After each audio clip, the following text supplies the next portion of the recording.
Assalamualaikum warahmatullahi wabarakatuh. Selamat berjumpa kembali sahabat Eduka Vokasi. Kali ini kita masih di video pembelajaran komputer dan jaringan dasar, memasuki bab ke-7 tentang software aplikasi.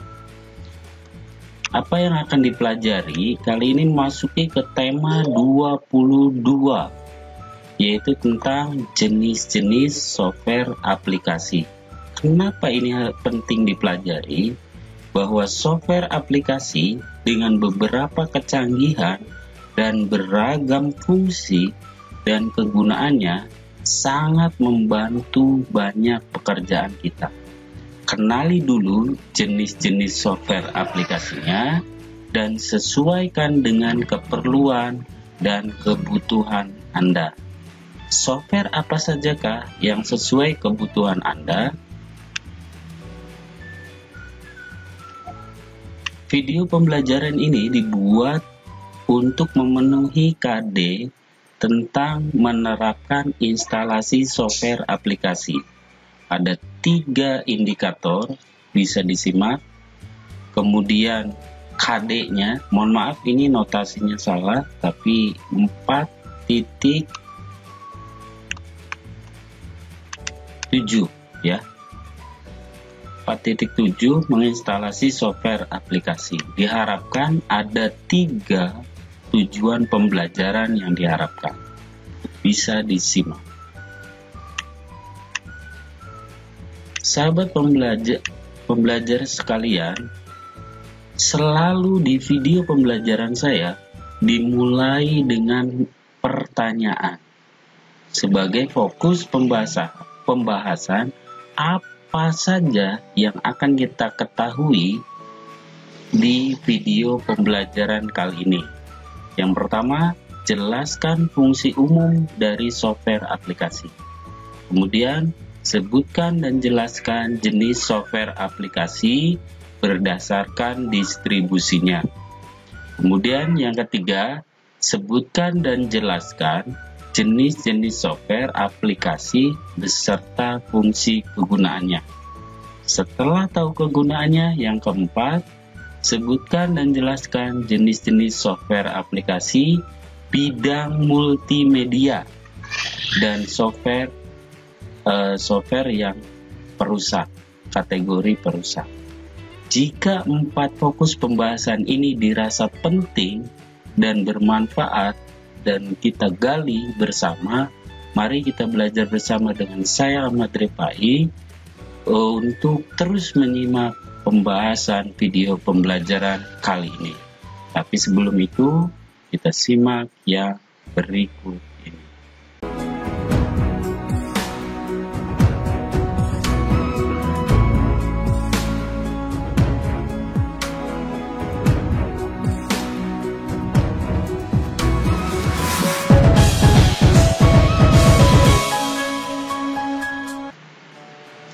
Baik, sudah siap ya sahabat pembelajar Eduka Vokasi. Kita mulai dengan apersepsi software. Fungsi software secara umum yaitu untuk kebutuhan-kebutuhan komputer yang dibagi lagi menjadi sistem operasi atau hanya sistem pendukung. Jadi pendukung sistem operasi. Dan yang kedua, mengatur berbagai hardware agar dapat bekerja secara sama-sama. Kemudian yang ketiga, sebagai penghubung antara software yang lain dengan hardware. Yang keempat, sebagai penerjemah software lain dalam instruksi ke dalam bahasa mesin, sehingga dapat diterima oleh hardware. Kelima, sebagai pengidentifikasi program. Jadi ini fungsi software secara umum. Kemudian masuk ke pembahasan kedua, jenis-jenis software. Kalau berdasarkan distribusinya, ini perlu disimak. Kenapa? Karena software aplikasi itu banyak jenisnya.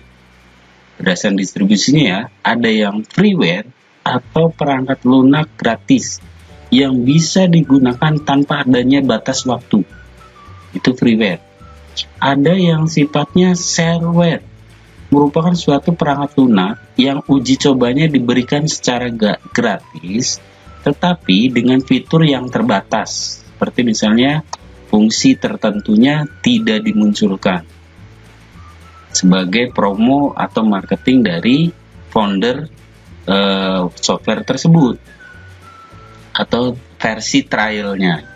Kemudian yang ketiga, firmware, yaitu perangkat lunak yang letaknya berada pada ROM atau semacam memori tertentu yang disimpan, kemudian tidak dapat diubah di ROM, namun tidak bisa dimodifikasi tergantung jenis ROM-nya, seperti EEPROM atau flash ROM, itu bisa diubah sesuai dengan kebutuhannya. Jadi ada software yang ditanam di memori tertentu atau ROM, read only memory, dan kita bisa membaca fungsi-fungsinya saja. Ada juga macam jenis software yang komersial software. Kalau ini jelas tujuannya komersil, artinya pengembang bisa memberikan akses kepada software tersebut dengan syarat ada unsur komersilnya atau sudah di hak ciptakan. Ada juga yang free software, artinya perangkat lunak itu bisa diotak-atik bebas, digunakan, disalin, diubah, atau dimodifikasi. Itu namanya free software. Ada juga yang open source software, agak mirip tapi merupakan perangkat lunak yang kode sumbernya. Jadi kode sumbernya itu bisa dipelajari, diubah, ditingkatkan, bahkan disebarluaskan. Nah, ini yang terakhir, ada yang malware atau perangkat lunak yang diciptakan justru untuk merusak, seperti virus atau yang lainnya. Jadi ini lebih ke kerjaannya hacker-hacker. Paham ya? Itu macam atau jenis software berdasarkan distribusinya.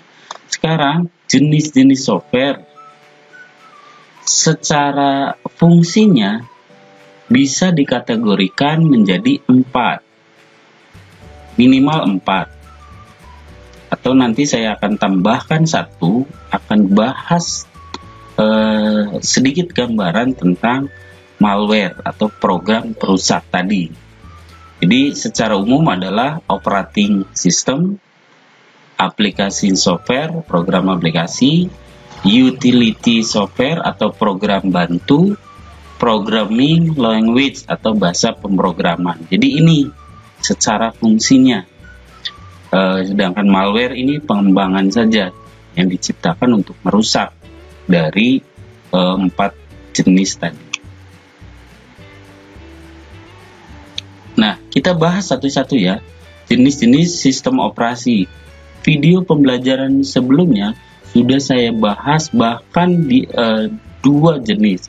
Ada yang berbasis GUI, ada yang berbasis CLI. Itu dibahas tuntas. Tidak usah saya bahas lebih ya, karena ini sudah intinya. Kalau biasanya ini yang umum digunakan untuk berbasis GUI itu Windows.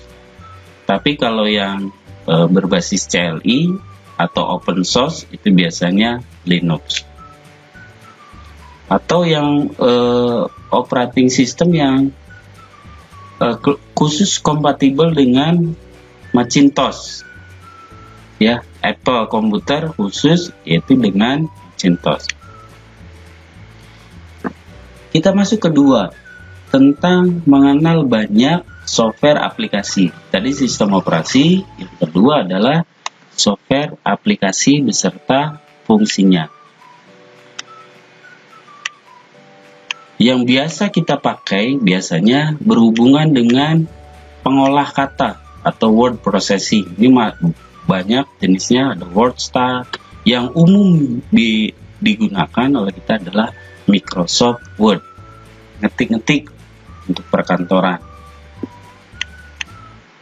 Ini banyak ya ternyata nama-nama softwarenya.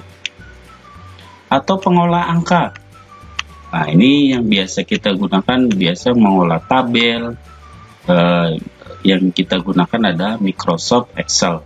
Tapi ternyata banyak, ada Open Office, Lotus. Ini zaman dulu biasanya pakai Lotus. Terus Star Office, Spreadsheet, bisa. Untuk presentasi, jadi jangan kita kenal PowerPoint saja, ternyata banyak. Kemudian software aplikasi web browser, maaf ya. Ini untuk mengakses ke jaringan internet. Nah, ini macam-macam, lebih banyak lagi. Bisa Mozilla, Google Chrome, ini yang lagi tren, Google Chrome, atau Opera, Safari. Yang bawaan Windows biasanya Internet Explorer. Software aplikasi multimedia atau untuk menjalankan file-file multimedia. Kalau suara biasanya Winamp, ada yang gambar atau video itu Media Player, Real Player, banyak. Yang saya berikan contohnya di slide ini hanya sebagian saja. Kemudian software utility atau software bantu. Ini artinya software banyak fungsinya juga gitu. Jadi bantu untuk apa? Contoh backup dan restore. Itu ada Norton, ada Komodo Backup, Yesis, Todo Backup. Ini macam-macam. Dan banyak yang tidak saya sampaikan di slide ini. Ada juga yang pemulihan data. Jadi untuk membantu memulihkan data itu juga ada. Ada Get Database, ada RC Data Recovery Tool, macam-macam. Kemudian antivirus. Nah, ini yang perlu kita pahami ya. Software ini untuk melakukan pemeriksaan scan semua disk atau memori terhadap virus. Kemudian mengisolasinya agar tidak jadi kerusakan pada file atau kode program yang kita punya. Itu ada Avast, Defender, Avira, Kaspersky, Smadap, macam-macam. Ini juga ada nanti sifatnya yang berbayar atau free, atau yang bisa kita manfaatkan trialnya dalam masa waktu tertentu. Kemudian ada yang kompres data atau untuk memperkecil ukuran sebuah dokumen data. Bisa WinRAR, WinZip, Wizard, dan banyak lagi. Untuk partisi, partition logic, partisi itu membagi bagian sebuah hard disk menjadi bagian-bagian data, ruang data. Itu namanya partisi. Kemudian untuk burning ini membuat data atau menyimpan data pada sebuah media penyimpan data DVD atau CD sesuai alat. Itu ada Nero, ada Diamond, ada Sampur, banyak lagi. Ada yang software duplikat file atau mempercepat transfer copy. Jadi kalau kita copy manual sejumlah data, kalau kecil tidak kelihatan. Tapi kalau besar itu butuh, supaya cepat butuh software aplikasi tertentu. Namanya macam-macam. Ada Tera Copy, Extreme Copy, Fast Copy, macam-macam. Nah, selanjutnya yang akan saya bahas lebih ini terkait tentang jurusan kita, yaitu multimedia, yang banyak digunakan dalam bidang-bidang keahlian multimedia. Saya akan kelompokkan berbagai fungsi dan keperluannya tertentu, fungsi khususnya. Disimak ya. Sekarang software aplikasi editing gambar yang sifatnya still image. Still image itu gambar tidak bergerak. Itu ya bisa dua kategorinya. Ada yang gambar vektor, ada yang gambar bitmap. Ini ya, jangan salah. Jadi vektor softwarenya macam-macam juga. Ada Adobe Illustrator, Corel, Adobe InDesign, Inkscape. Untuk gambar bitmap ini yang biasa umum dipakai Photoshop, Corel Pen Shop Pro atau Corel Photopine atau GIMP, itu juga bisa digunakan. Ada juga software aplikasi animasi. Ini animasi juga artinya objek yang bergerak disertai suara. Ada proses modeling dan penggambarannya. Ini bisa bersifat 2 dimensi atau 3 dimensi. Yang 2 dimensi itu yang umum biasa gunakan adalah Adobe Flash, ya, atau Adobe Animate bisa. Tapi kalau yang 3D itu kita yang free biasanya Blender, yang berbayar itu 3D Max, Macromedia Director, Autodesk Maya. Semuanya punya kelebihan.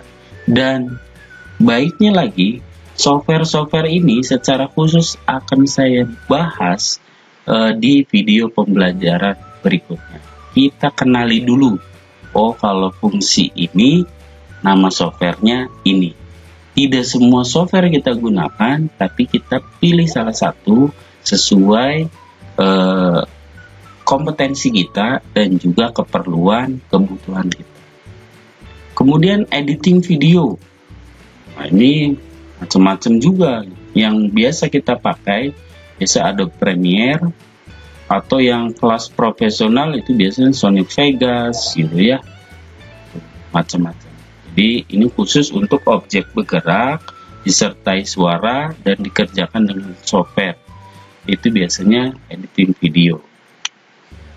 Kemudian yang pengolah suara, saya kenalkan lagi. Ada yang editing audio, khusus editing audio. Ada juga yang memproduksi audio. Saya kenalkan ya, beda ya. Kalau editing itu sebatas ngolah, mixing, dan juga nambah efek. Tapi kalau produce konten audio, kita bisa membuat looping atau efek sendiri. Nah, ini macam-macam softwarenya ini ada. Yang kita umum digunakan di jurusan kita adalah Audacity, Adobe Audition, atau Full Edit. Kalau kelas profesionalnya dan berbayar, ini biasanya pakai Cubase. Sedangkan untuk memproduce, kayak kita bikin suara MIDI, nada atau yang lainnya, itu bisa pakai Fruity Loop, FL Studio. Kemudian ini saya tambahkan khusus yang biasa digunakan dalam multimedia jurusan kita, yaitu dengan aplikasi Screen Desktop Recording. Artinya apa? Aktivitas ini seperti ini saya buat video pembelajaran merupakan Screen Desktop Recording. Aktivitas yang ada di tampilan layar monitor itu terekam. Itu bisa menggunakan Bandicam, Camtasia. Ini yang paling ringan, Fastune, dan yang biasa bahkan bisa streaming di Studio OBS atau Focus Script. Ini jelas ya. Jadi ini fungsinya untuk Screen Desktop Recording. Ada juga yang aplikasi CAD atau pembuat game. Kadang kita ada jurusan multimedia itu ketertarikan untuk membuat game. Saya kenalkan untuk pembuatan khusus CAD atau gambar-gambar, itu bisa gunakan AutoCAD atau Google SketchUp. Itu bisa 3D, bisa 2D, itu bisa. Sedangkan untuk khusus untuk pembuat game, itu Unity, Constructor, itu bisa. Sebenarnya masih banyak lagi, hanya saya kenalkan yang umum dan banyak sesuai dengan kebutuhan peserta didik multimedia, ini yang biasa digunakan. Kemudian software authoring tool dan for learning, biasanya untuk membuat media pembelajaran, bisa yang berbasis HTML5, ini bisa Adobe Captivate, Articulate Storyline. Ini harus dipahami nih, karena nanti di jurusan multimedia ada pelajaran produktif, khususnya di kelas 12, itu membuat multimedia pembelajaran interaktif. Dan itu softwarenya khusus. Itu bisa menggunakan ini yang saya kenal. Atau yang biasa, karena ini umumnya berbasis Android, artinya apa? Produk multimedia kita bisa akses di HP Android, itu bisa gunakan pengembangannya menggunakan Adobe Flash CS6, Android Studio, Eclipse, atau Smart App Creator.